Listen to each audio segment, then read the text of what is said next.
What is the platform that we need to create for this higher reality to come about? Namaste, Star Family. Welcome to the Matrix Oracle. My name is Audrey. This is your cosmic weather forecast for the upcoming new moon, October 21st, 2025. This is going to be for Western astrology in those last degrees of Libra. Libra, a zodiac archetype that speaks of justice, balance, and that means that towards the end of the teaching of the zodiac sign, we are talking about divine organization or reorganization. And this set of new intention, because that's what happens with a new moon, we're setting the tone for the next 28 days. We have this sacred geometry that is aiming at this new moon that is called the Yod, and it's also called the finger of God. That means this is an important moment where it may feel that a lot of things in our personal lives, in the collective lives, what we're seeing within and without might look like chaos, but it is divine intervention. This is a cycle where we are all going through intense reorganization of the energies within our lives, within ourselves, within the resonance to the belief systems that we hold, to the thoughts and wishes and hopes that we have for our collective and personal future. As we can see here, we have Saturn retrograde and Neptune retrograde still dancing in those last degrees of Pisces, first degrees of Aries, those endings and new beginnings. But because they're in retrograde and the way they are connected to this divine reorganization, this is where there's a lot of important reorganization around your own beliefs. Now, your beliefs, what you constantly and frequently think and believe, creates an overall aura. And your aura brings in resonance similar people, opportunities that vibe together. Now, it is a great time of reorganization around the healed version of yourself. And Uranus here in retrograde in those first degrees of Gemini is very much about your own loyalty. And in particular, some of the patterns that could be around people pleasing. You know, when we are loyal to certain allegiances, to certain relationships, how does it affect our joy? It's in the fifth house energy. How does it affect our inner child? How does it affect our creativity? So there's a lot here that is being highlighted around your own personal ambition, around your personal life. How do you want to organize your life? How do you want it to look like, feel like? And what are the belief systems that you need to hold? What are the type of relationship habits around your own creativity, around your own joy that you need to hold vibrationally so this can manifest? So when we're bringing this new moon intention to the collective, we're really asking ourselves, what is the platform that we need to create for this higher reality to come about? This 5D new earth, this higher 5D consciousness, this heaven on earth. What are the belief systems that need to be transcended? What are the systems, whether it's in education, government, things that we see, you know, in the news, outside of ourselves? What are the things that need to end and what are the things that need to begin anew? With this Neptune retrograde, there is also an invitation to pay attention, not to let yourself be fooled into the illusion that you do not have freedom, that you do not have free will. You do.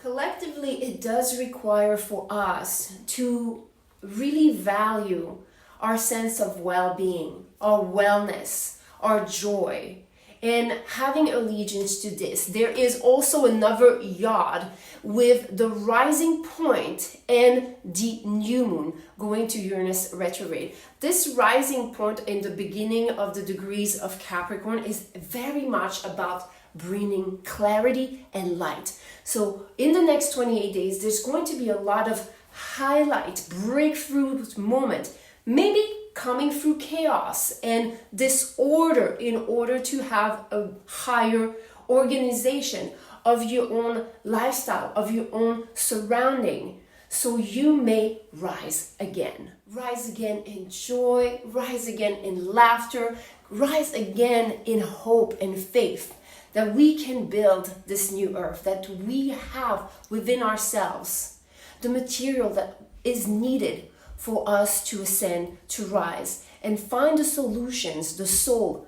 S-O-L is sun, the solutions, the higher awareness for it and all to manifest. In opposition to Uranus retrograde, we have Mars and Mercury breaking through this sacred geometry of the yod. This is a highlight on how your belief system, the power of your voice, the words you think and believe, they are affecting your nervous system. So use this to your great advantage. Use affirmation, positive music that uplift you. It's in the 10th house. This is going to help you manifest your dream, manifest a higher purpose. We also have this kite energy aiming at Venus. Venus in those degrees of Libra that are very much about celebration. This is where you know that you want to be surrounded by people that celebrate you. Not the ones that put you down, not the ones that envy you, that hold certain negative emotions towards you, but the ones that see and appreciate your growth, who you're becoming, especially through the process of ascension. And for some of you, if you were used to paint red flags in green, while this grand trine here involving Jupiter and the nervous system and Mercury here, Mars, okay, and this whole ending, new beginning, this is going to end. Whatever it takes for you to have the aha moment about certain patterns that have been toxic or not playing in your favor, at least, until you learn. This is coming about. This is in the 7th house. There's a lot of awareness that is coming from the relationships, the mirror that you are faced with, okay? And that means don't expect relationship to make you happy. You're the one making yourself happy. But your relationships are mirror for higher awareness and consciousness. Last but not least, we have this grand square involving Pluto now that is out of its retrograde, which is teaching us about the law of resonance, mastering our own energy, not letting outside factors affect us. Because it's in the 1st house, the house of the womb, okay? If there's anything that was inherited in your aura, please know that I do have an aura detoxifier for the womb, okay? This is something I'm going to link there. This is very powerful. As children, until we're 6 or 7 years old, we share the same auric field, whether or not you're directly with your mother. This is how powerful beings we are. So that means we may carry energy beliefs, energy mechanics that we're not aware of, and that can still affect us. Let's further the energy recommendation guidance. If some of you are new to the channel, you might not know this is something that I love to share, because this is what supported me to shift my reality from survival and chronic pain, a lot of ailments, drama, chaos, abuse, to a really different reality where I feel supported, where I feel celebrated, and where I feel that I have the space to thrive. This is my recommendation through the sound that I will share. Again, you have the recommendation for the womb detoxifier if that resonates with you.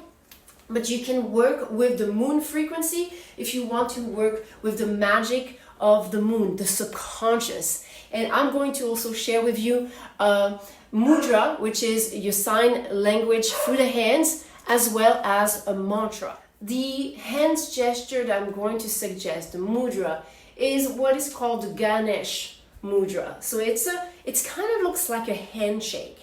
And I feel that it is very relevant with what we're seeing with the reorganization, that yes, talks about reorganization at our own level, because that's all we can really truly control, but it does go inside further systems that are outside of ourselves. So we want that peace that we create within to be reflected out. So this is just your fingers intertwined this way, up, and holding this. And you listen to the moon frequency. With some of you, if you want, you can use the womb detoxifier. And what I channeled last night, because I was meditating with the moon frequency last night as I was falling asleep and looking at this, I started just repeating thank you.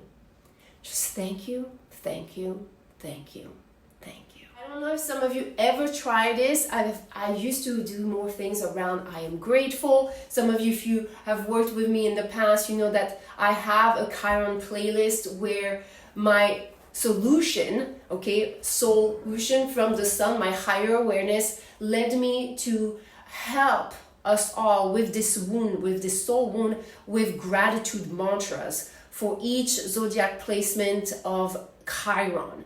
And it was the first time that I just repeated thank you. In French, because I'm French originally, merci, merci, merci.